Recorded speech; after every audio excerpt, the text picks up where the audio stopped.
1 whole year. 1 year ago, I said one of the most egregious sentences any person could ever say. Not to mention, with the new Build 42 update that's set to be released at literally any moment at this point, there'll probably be even more content to explore. For the entirety of 2024, I was ridiculed, lampooned, even burlesqued because of one simple sentence. But not anymore. It turns out that after all, I was just 2 steps ahead. Because that any day has finally come around. Project Zomboid Build 42 has finally been released, and oh my god, I could not be any happier. So if you've been around on my channel for a little bit, you probably know that I'm a major fan of Project Zomboid. In fact, it's starting to become a yearly tradition that I at least make one video praising the game for what it's worth, just because I think it's that good and I love it so much. But if you're new here and you don't know what I'm talking about, this is Project Zomboid, an isometric zombie survival game where your only goal is not to die in the desolate 90s countryside known as Nox Country. First created all the way back in 2011, the developing and publishing team, the Indie Stone, has worked on this game for well over a decade to make it what we know it as today, making it turn from looking like a simple flash game that you would maybe find on Congregate into the beloved zombie simulator that's best comparison is if The Sims encountered a hellish outbreak beyond human comprehension.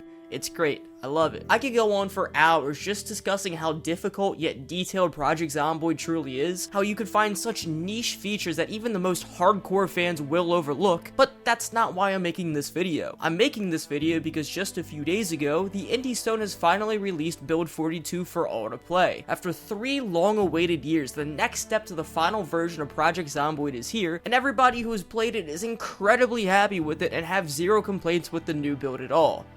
Kind of. Let me explain. So on a crisp, cold December 17th day, the Indie Stone randomly dropped this build with just about no build up at all. I mean, for the past year or so, the Indie Stone has been getting more and more confident on telling us when they can drop Build 42 in their Thursdayoid blog posts, but all in all, nobody really expected this to happen. Now, technically speaking, this isn't the official Build 42 update, but rather a pretty unstable version as a sort of playtest. Anybody can try this update out by going to their properties tab on their Steam library and changing the build from 41 to this very secure sounding name, but due to the state of the current build, a good amount of features that's in Zomboid right now won't be in this version. You're obviously not going to find most of the Steam Workshop mods on here yet because they're not Build 42 compatible. Controller or Steam Deck players are going to have a pretty difficult time playing this, as all the input controls are still not there yet either. And Mac users are also straight up not able to play this version yet. The Indie Stone did say that users will be able to play this in early January 2025, but I would rather use the holidays to get a Windows PC instead, because why the hell are you using a Mac for gaming, you bum? And on top of everything, you're not going to find any multiplayer modes on here. So if you do want to play this build and you are able to play it, it's gonna have to be single player only. It's a bit of a bummer to wait this long for the Build 42 to finally release, and when it does, it's on a very small leash like this, but the Indie Stone claims they're adamant on getting at least most of these kinks worked out within the month, so it's not like people who do play on Mac, Steam Deck, or primarily use the servers are going to be left in the dark for an ungodly amount of time. Plus, it gives workshop creators a good amount of time to start carrying over their mods to the newer version. In an ideal world, maybe when the official build releases, mods can start coming out of the floodgate as soon as possible. But now the question is, if the build is so unstable, what's all actually in it? Well, quite a few things. To start off with the most apparent feature in Zomboid, there are now animals that you can find in the wild to either hunt or domesticate. Back in Build 41, animals were a bit of an afterthought in the game. Sure, your character was able to become a trapper to hunt or a fisher to fish, but there really wasn't much to it. The most that you could do is place down a trap with some bait, go off to do your own thing, and have a chance of catching some small critter in said trap. That is about it. The only way to see these dead animals were either from the very tiny profile picture next to its name, or by placing them on the ground. It wasn't anything exciting or even worthwhile for that matter, but that's now no more. Now, you're able to freely come across animals like deer, sheep, cows, pigs, rabbits, rats, and chickens while roaming through the undead streets of Nox Country. With some of these animals, you're also even able to track them down, hunt them, and harvest their bodies like your goddamn Arthur Morgan in Red Dead 2. And with other animals like the sheep, cows, and chickens, you can actually collect them to start a farm of your own. That's right, if you wanted to use this horrifying apocalyptic nightmare as a way to start your own version of undead farming simulator, by all means, have at it. All you have to do first is create an enclosed pen using fences to keep out the predators, use the new designated zone tool to set the exact zone for the animals to graze in, and then all you need left is a trough for the mammals to eat from, or a feeding house if you're working with chickens instead. Fishing's also been tweaked a bit in this update. If you do want to fish, there are now going to be some outside conditions that can tamper with your luck. Temperature, wind speed, and weather all now play a part if you want to be able to catch a bite. From a fish, not a zombie. Additionally, there's now a mini game that you have to play whenever you catch something, which I think is pretty neat. It gets rid of the boredom that you feel by just waiting around and hoping you catch something that was present in the last build. The inclusion of animals is something that fans have been asking for a pretty long while. They not only give us a new way of surviving Kentucky by allowing a more off-the-grid type of playstyle, but they also give us something to do in the later stage of the game. Now, it's not all about surviving, but rather being able to thrive by creating the ultimate ranch of your dreams. And this dream ranch is gonna look absolutely spazzy with the whole new building menu that the Indie Stone created. Similar to what the crafting menu looks like, and yes, that got an overhaul too, but hold your horses. The build menu shows you just about everything that you can build and place down within your base, ranging from walls and doors that you would once find in the carpentry / metalworking blip, all the way to the very practical items that you'll need in the long run, like a drying rack, a blacksmithing station, and even a well. There's also a new building material, clay. You can find clay while scavenging in factories or out even foraging, and it can be used to make a whole bunch of things. Of course, you can make your pots and other pottery trinkets that might help you with storing items, but you can also now make bricks, which can be used to make a better forge, or even brick layered walls, giving a whole new level of base building. Like I said too, the crafting menu received its fix around as well. Honestly, in build 41, I never really cared for the crafting menu. Apart from the very few things that I would craft, there wasn't a huge need to use this feature, as most of what you need is already out in the world just begging for my little grimy hands to snatch them. But that's not the case anymore. Aside from the organization that makes the menu look a lot less confusing than before, there's now a bunch of new recipes for you to try out. The most apparent is the new weapons and armor that are here, and they all look pretty kick-ass. I mean, what's not to love crafting a saw blade and a long stick and a shiny metal mask to go with it? I could genuinely use this crafting menu for hours on end just to take a look at all the new items that you can make. The stuff here that you can craft gets so creative, like you can carve down bones and use them as a mask or a piece of decor.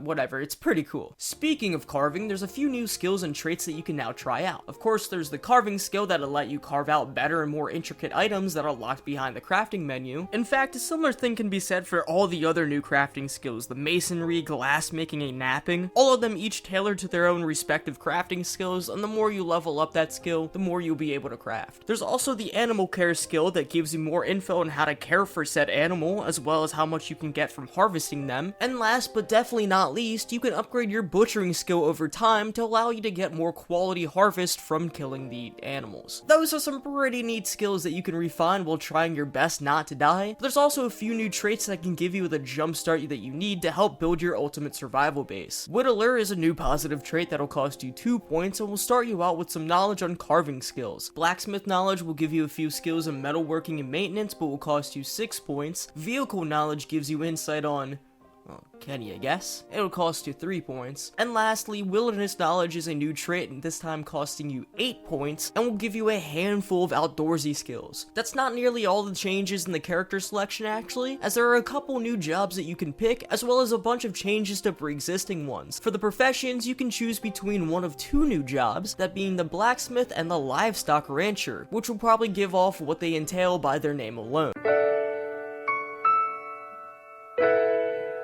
Other jobs have been reworked to give you different perks depending on what you get. I'm not going to list them off by name. Here's just a side-by-side comparison of build 41 and 42. And if that wasn't enough changes, a lot of negative traits have been balanced out to prevent meta builds. Fast and slow metabolism are some traits that you can now pick out selectively. High thirst will now only give you 1 positive trait to spend on. And probably the biggest balance of them all, the smoker trait now only gives you plus 2 points than the 4 from before. Pretty disappointing, but honestly, smoker is still free points. Staying in the character menu, spawning locations are now different. First and foremost, we have an official map for Knox Country, and yes, it is Knox Country. Holy fuck, you know how many people kept telling me it's Knox County? Like, they were so confident in telling me it was Knox County, and it's not. It's Knox Country. With an R.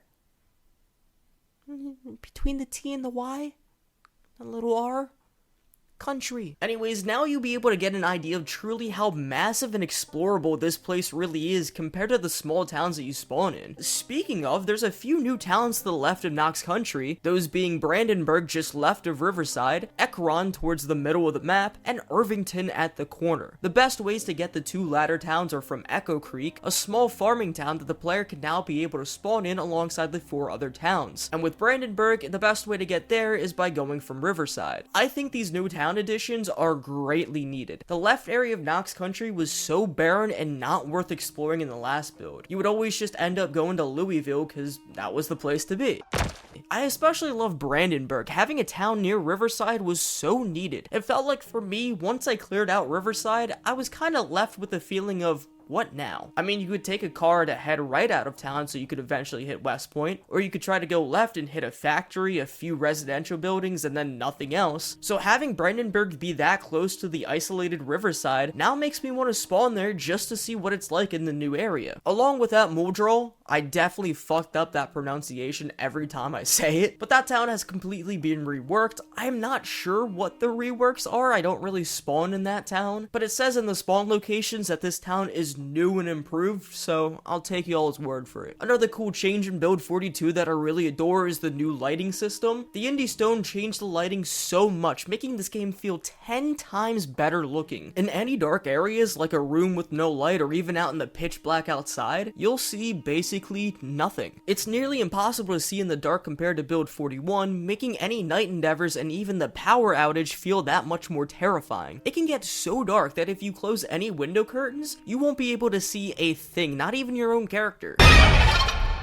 I honestly love this change. It makes going into an unlooted room scary as all hell. And in turn, light sources have so much of a different look to them now. You can now see how the area around you is being impacted by the brightness of the light. I remember holding up in a bar in one of my playthroughs, and I had to stop to look at the open sign illuminating from the pitch black voidness of the outside. It's just that beautiful. I also had a playthrough where I actually needed to use a flashlight outside because it was dark and scary. That's something I never really needed to do in Build 41, as even the light posts themselves would give me more than enough to see outside and not need anything. Hell, if there was no light outside, I was still completely fine. Really, the lighting wasn't anything special in Build 41. It wasn't bad, but it was nothing to write home about. This new lighting though, holy fuck, I'm balls to the walls happy about this change. Another major feature that I really love and was really excited for is the inclusion of basements. These are amazing. Located in a lot of houses throughout Knox Country, basements can be found behind staircases, in another room, or even detached from outside the house. They act just like any other room, so sometimes you'll find a really good basement with a lot of tools, workbenches, and supplies, and at other times you'll find nothing more than a sad little box in the corner of the room packed full of the hopes and dreams the now dead owner of the house once had. With the inclusion of basements, that also means you can explore what was hidden in the military base by Rosewood. Many fans speculated in Build 41 that this could be the root of the outbreak, and I am here to confirm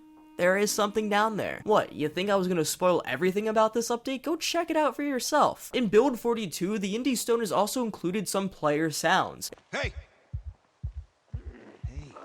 Hey! Hey! Hey! Hey! It's nothing too big, so it's not like you can have your survivor tell you the entire plot to the Smosh movie. I mean, you can do that, you just can't hear what he's saying. But you can choose one of 6 different voice lines in the character selector, where your survivor will grunt, pant, scream, essentially make most noises without actually talking. I am indifferent about this feature. On one hand, it's cool to finally listen to your survivor. It makes them feel a lot more like a person and not just like a soulless pile of code and textures. But on the other hand though, the character can get pretty annoying. I don't want to hear my survivor pant each and every time he's out of breath, especially when my survivor has the obese trait and gets winded every single time he takes 2 steps. It gets very annoying very quickly hearing this guy breathe in my ear over and over and over at every moment. What's not annoying though is the new world interaction animations. There's small things like being able to sit down on a couch or a stool, but it's something that you would think would be in the game far earlier. I know countless friends of mine who played for the first time in Build 42 41, they would see the resting feature by right-clicking on like a stool or something, get all excited that they can sit, but then their survivor ends up standing around like they just took a round of fence. But not anymore, you can now sit down. From what I can tell, resting helps you gain your stamina back just a smidge faster than normally sitting down. And not to mention, it makes the world feel a lot more complete. Actually having furniture that you can interact with and not something that you would just sometimes walk over like in the previous build is refreshing. Another small but powerful animation is the doors opening and closing. Now, this feature isn't available for all doors out there. From what I can tell, certain gates don't have this animation, and for whatever reason, doors with sheets over them don't have it either, but it's something cool to see the animation play out on doors when they do work. There's also new animations for what the player is specifically doing, like you can see your survivor mess around with a workbench, or even transferring liquids to a new container, which, yes, is a new thing that you can do as well. But by far, the best new animation in Zomboid are the corpse dragging. Instead of right-clicking on a zombie to grab their corpse and placing it in your inventory, your survivor will now have to physically pick up and drag the body away either by its arms or legs. You can even throw the corpse out the window if you're on a higher level building. This is just another relatively tiny addition that isn't going to make or break the game if it's not there like a lot of details in Zomboid. I don't think anyone here was going, yeah, I really love Project Zomboid, but you can't drag the bodies. I need to play a good game instead, like Furry Hitler. But the fact that this is here just makes the game so much more detailed and so much more fun to play. Like, I just love dragging these zombies around. Is that demented? Like, is that fucked up? I don't care, dude. Dragging these bodies are pretty fucking cool. Finally, the last major addition that's been brought into Build 42 is a change in the combat system, particularly with the aiming system. Project Zomboid's gun system is challenging to say the least. Because this is set in an isometric world, you can't aim down sights and flick these zombies as if this is a Rainbow Six match. And this was made worse by the almost non-existing way to aim in Build 41. For many casuals, the best way to aim was to point your gun at the zombie and hope for the best. Some people did find out that you can aim better in the highlighting system found in the deepest, darkest pits of the settings menu, but even then this outline looked gross and broke all immersion. In Build 42, however, the player now has an aiming reticle to help them tell if their shots are going to hit or not. The best way to lower this reticle is by either waiting for the survivor to steady their shot, letting the target get close to you, which is a very cautious thing that you need to do, or by flat out increasing your aiming skill. This gives a whole new opportunity for players to understand how guns work and how to effectively using them without just spraying and praying. Melee combat received a bit of a change too. It's nothing too apparent like the aiming, but it will affect how you take on a group of zombies. After a while of swinging your weapons around, your survivor will experience muscle strains on their body. These strains can vary from being very minor to being more serious, and will immediately give your character some sort of pain if they keep using their muscles. With the pain, your survivor will additionally lose attack speed, movement speed, and attack damage depending on how bad the strain is. This prevents players from going out at all times to clear out massive hordes of zombies, as your survivor would need to now rest and recover. If you don't rest, you're about as useful as having all bites in your arms. Now, I've seen some players get upset over these strains. People are saying that it's way too imbalanced for an already difficult game, but I mean, yeah, the game's not meant to be easy. The Indie Stone devs made Project Zomboid as hyper-realistic as possible, and having an unhealthy person who doesn't regularly go out to exercise and act like Superman to kill everything in their way will cause some sort of strain. I've also never had it seriously impact me to the point where the game is unplayable. In fact, I don't even notice that my character is strained unless they are at the most pinnacle point of pain. And at most, if I'm taking on a group of zombies and I start to get tired and strained, I run away. It sounds like an obscure strat, I know, but if there's danger and you can't fight it, run away. With that said, that's about all the major changes in Project Zomboid. It's quite a bit of stuff that's been added, and yet that is not everything. Of course, there's going to be some minor changes, but because this video is getting too long as it is, I'm just going to go ahead and list off some of the notable things that I've noticed and appreciated. Starting with, zombies will have a more Romero-like spawn locations. If you're like me and have no idea what that means, that's completely okay. Zombies are just more likely to spawn in more urban or city areas, while the more rural parts of Nox Country are going to be less populated. Buildings can now extend up to 32 floors, meaning that skyscrapers are now a thing when you explore Louisville. Moodles have been completely remade, giving off a more HD look to them. Even some of the names have been remade, like the Exertion. I feel like some of these new Moodles are cool, others look pretty lame, but all in all, I don't think this change was warranted. Bad Smell is a new Moodle that pops up whenever the bodies of your enemies start to smell like stinky poo-poo. This system works the same in Build 41, so you can can die from it, but now this is just an indicator of how bad the smell is. New music has been added to the game. I love the addition of these new soundtracks. They perfectly match whatever situation your survivor is facing, all while keeping that somber undertone that's present in the older soundtracks.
Light switches will now have a little red light in front of it to tell you that you can turn it on and off. Some zombies will now carry their ID or badges with their name, or even photos of their past life. So now you can pretend you're Rick Grimes from season 1 of The Walking Dead. There are some newspapers that you can now actually read and look at their headline picture. It's something that expands the world's lore by tenfold and gives you a better insight on what happened that caused humanity collapse. You can now gamble with scratch-off tickets. Thank you, Indie Stone. You have made my life complete with this. Visual distortion can now be seen if your character is either too drunk or have this short-sighted vision. Books now have titles next to the name to help organize what you read. You also now can't read books, maps, or anything really if it's too dark. There are a new handful of radio and TV stations that you can tune into. I especially love the music video TV station. Who knew that MTV was Zomboid canon? There are new seeds that you can plant in the world, one of them being hemp.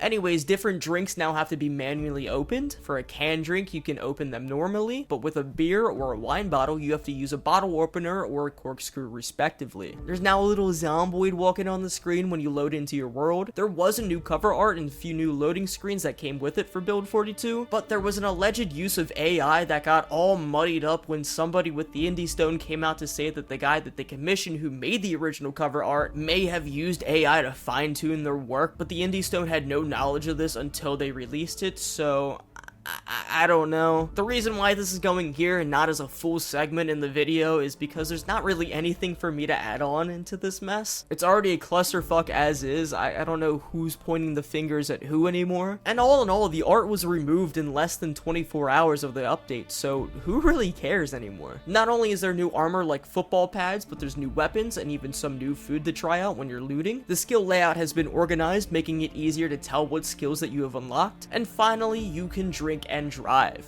You could always do that, by the way. I just want to remind you that you have free will to drink and drive. Oh fuck!